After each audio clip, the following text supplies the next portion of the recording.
नमस्ते छात्रों, इयत्ता 9वीं विषय हिंदी। इस क्रमिक पुस्तक से हम देख रहे हैं कविता चौथी किताबें, जो कि गुलजार इन्होंने यह कविता लिखी है। तो इस कविता को हम देखने जा रहे हैं। पान नंबर 12 पर देखिए। पान नंबर 12, कविता नंबर 4, पद्य क्रमांक 4, गुलजार। निम्नलिखित मुद्दों के आधार पर पुस्तकों से संबंधित चर्चा के आयोजन में सहभागी होकर लिखिए कि कृति के लिए आवश्यक सोपान, पाठ्योत्तर पुस्तकें, पुस्तकों का संकलन, पुस्तकों की देखभाल, विचार मंथन, विचार वाक्य, सुवचन। अब किताबें, यह कविता हम देखने जा रहे हैं। देखने से पहले आइए कवि का परिचय करा लेते हैं। यहाँ पर जन्म 18 अगस्त 1936 में दीना, झेलम जिला, पंजाब, स्वतंत्रता पूर्व भारत में हुआ। परिचय: गुलजार जी का मूल नाम संपूर्ण सिंह कालरा है। आप एक कवि, पटकथा लेखक, फिल्म निर्देशक, नाटककार होने के साथ साथ हिंदी फिल्मों के प्रसिद्ध गीतकार। तो गुलजार जी है, इनका जन्म हमने देखा कि इनका जन्म 18 अगस्त को हुआ 1936 में। कहाँ हुआ? दीना, झेलम जिला, पंजाब, मतलब स्वतंत्रता पूर्व भारत में जहाँ पंजाब हुआ करता था, तो वहाँ पर इनका जन्म हुआ 1936 में। तो इनका पूरा नाम जो है, अब गुलजार जो है इनका पूरा नाम जो है, मूल नाम इनका ये है संपूर्ण सिंह कालरा। संपूर्ण सिंह कालरा इनका पूरा नाम है, उनको गुलजार कहा जाता है। तो गुलजार जी जो है ये कवि हैं, पटकथा लेखक हैं और फिल्म निर्देशक भी है। मतलब उन्होंने कई सारी फिल्में बनाई भी है, डायरेक्ट की हुई, निर्देशित की हुई है, और कई सारे फिल्मों की उन्होंने कथा भी लिखी है। वे नाटककार भी है और गीतकार भी है, प्रसिद्ध गीतकार भी है। काफ़ी सारी हिंदी फिल्मों में हम देखते हैं कि उन्होंने लिखे हुए गीत जो है उसमें होते हैं, और कई फिल्मों की तो उन्होंने स्टोरी भी लिखी हुई है, कथा भी लिखी हुई है। तो उनकी प्रमुख कृतियां यहाँ पर हमें दी गई है कि चौरस रात लघु कथाओं में है, रावी पार उनका कथा संग्रह है, रात, चांद और मैं, एक बूंद चांद, रात पश्चिमी की कविता संग्रह है यह, खराशें कविता कहानी का कोलाज। तो यह जानकारी हमने दी कि कवि के बारे में। अब देखिए कि इस पद्य में, इस कविता में उन्होंने क्या दिया है। नई कविता आधुनिक संवेदना के साथ परिवेश के संपूर्ण वैविध्य को नए शिल्प में अभिव्यक्त करने वाली काव्यधारा है। प्रस्तुत कविता में गुलजार जी ने पुस्तकें पढ़ने का सुख, कंप्यूटर के कारण पुस्तकों के प्रति अरुचि, पुस्तकों और मनुष्यों के बीच बढ़ती दूरी और उससे उत्पन्न दर्द को बड़े ही मार्मिक ढंग से प्रस्तुत किया है।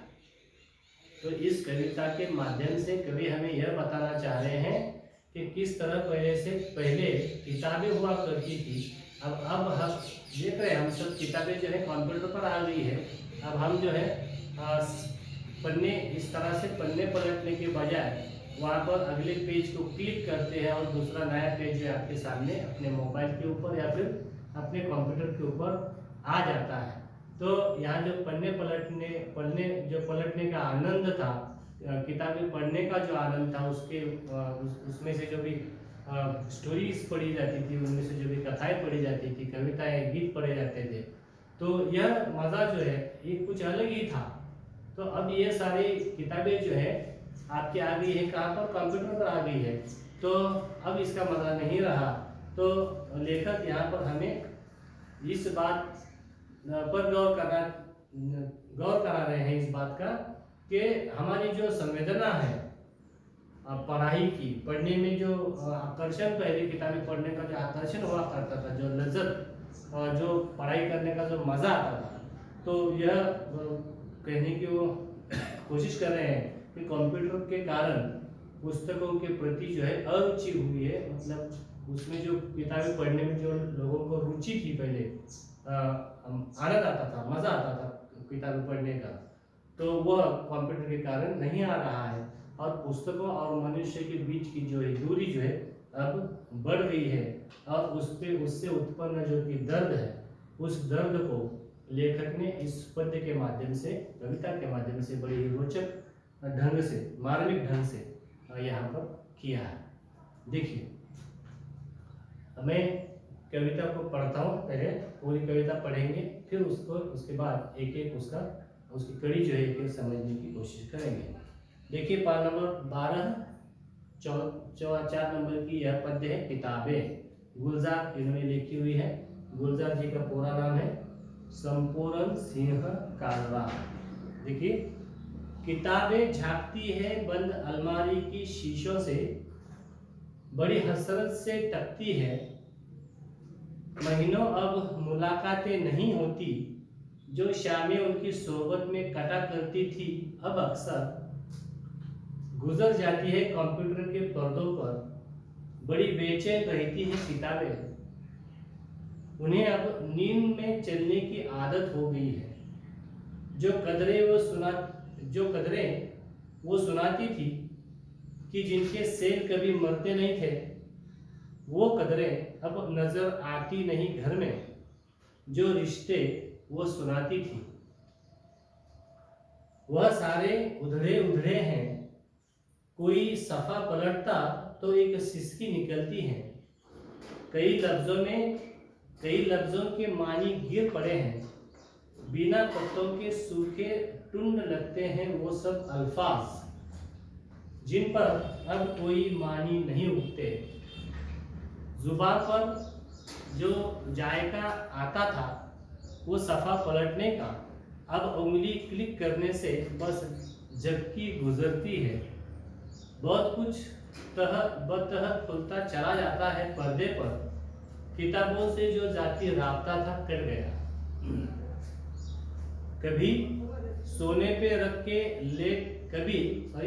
रख के लेट जाते थे, कभी गोदी में लेते थे, कभी घुटनों को अपने रिहल की सूरत बनाकर नीम सजदे में पड़ा करते थे, छूते थे ज़बी से वो सारा इल्म तो मिलता रहेगा आइंदा भी, मगर वो जो किताबों में मिला करते थे सूखे फूल और महके हुए रुक्के, किताबें गिरने उठाने के बहाने रिश्ते बनते थे, उनका क्या होगा वो शायद अब नहीं होंगे।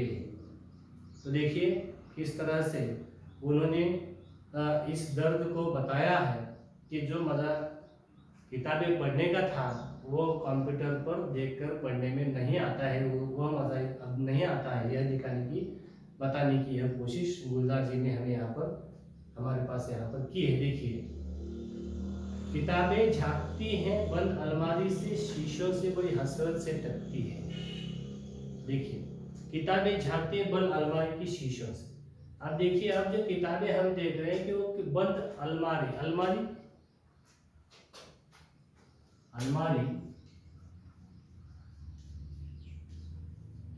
मतलब इसको क्या कहेंगे, कपाट। अलमारी कपाट झांकती है, देखना किताबें झांकती है, किताबें देखती है, कहाँ से? बंद अलमारी में से। बंद किताब कपाट है तो उस कपाट को बंद किया, अलमारी को जो है बंद किया गया है, उसे बिल्कुल खोला नहीं जाता, वहां से किताबें देख रही है। अलमारी की शीशों से, मतलब अलमारी की जो शीशे हैं वहां से हमको किताब देख रही है, किताब हमें देख रही है, बड़ी हसरत से तकती है। हसरत से मतलब बहुत ही उसको इच्छा है, हसरत इच्छा, बड़ी इच्छा है उसको कि कोई लेकर मुझे पढ़े। किताब की क्या इच्छा हो सकती है? हाँ, किताब को यही लगेगा कि मुझे आए कोई यहाँ पर और मुझे इस अलमारी से बाहर निकाले और मेरे अंदर जो लिखा गया है, जो कि ज्ञान लिखा गया है, तो उसको पढ़े और वो ज्ञानी बन जाए, यह किताब की इच्छा है। तो वो उसकी इच्छा जो है वो बंद हो गई है अलमारी के साथ। हाँ, अलमारी की शीशे के पीछे जो उसकी हसरतें बंद हो गई है।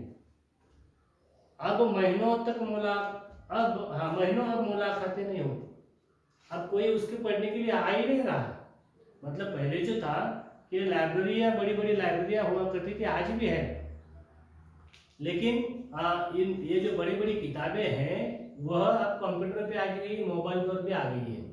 तो हमें कोई भी किताब हम अपने मोबाइल पर, कंप्यूटर पर डाउनलोड कर सकते हैं और उसको अपने घर पर ही कंप्यूटर के माध्यम से, मोबाइल के माध्यम से देख सकते हैं, पढ़ सकते हैं, उसका ज्ञान हासिल कर सकते हैं। अब लेखक कवि जो है यह कहने की कोशिश कर रहा है कि ज्ञान तो आपको मोबाइल पर पढ़ने से भी मिलेगा, कंप्यूटर पर पढ़ने से भी मिलेगा, लेकिन जो आनंद किताबें पढ़कर मिलता था वो अब नहीं रहा।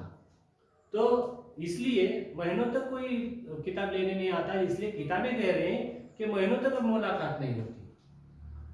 जो शामें उनकी सोहबत में कटा करती थी, मतलब जो शामें, मतलब लोगों की पहले आदत थी कि शाम को जब सोते थे तो किताबें लेकर के सोते थे, पढ़ते पढ़ते सो जाया करते थे। तो इस तरह से लोगों की आदत थी। बहुत सारे लोग जो है, बहुत सारे स्टूडेंट भी जो है स्टडी करते करते, किताबें पढ़ते पढ़ते सो जाते हैं। मतलब एक पढ़ते पढ़ते उसको नींद आ जाती। तो हर वक्त जो है आदमी और किताब का हर शाम तो कांटेक्ट आना ही है। हर शाम जो है किताब आदमी पढ़ा करता था। इसलिए किताबें कह रही हैं कि रोज शाम को हमारी मुलाकात हुआ करती थी, लेकिन अब तो महीनों महीना कोई यहाँ पर आ नहीं रहा है और मुलाकात हो नहीं रही है। गुजर जाती है कंप्यूटर के पर्दों पर, बड़ी बेचैन रहती हैं किताबें। अब देखिए कि यहाँ पर जो पहले किताब पढ़ने वाला व्यक्ति था, अब कंप्यूटर पर देख रहा है किताबें, इसलिए किताबों के पास नहीं आ रहा है और इसलिए महीनों महीना उसकी मुलाकात नहीं हो रही है।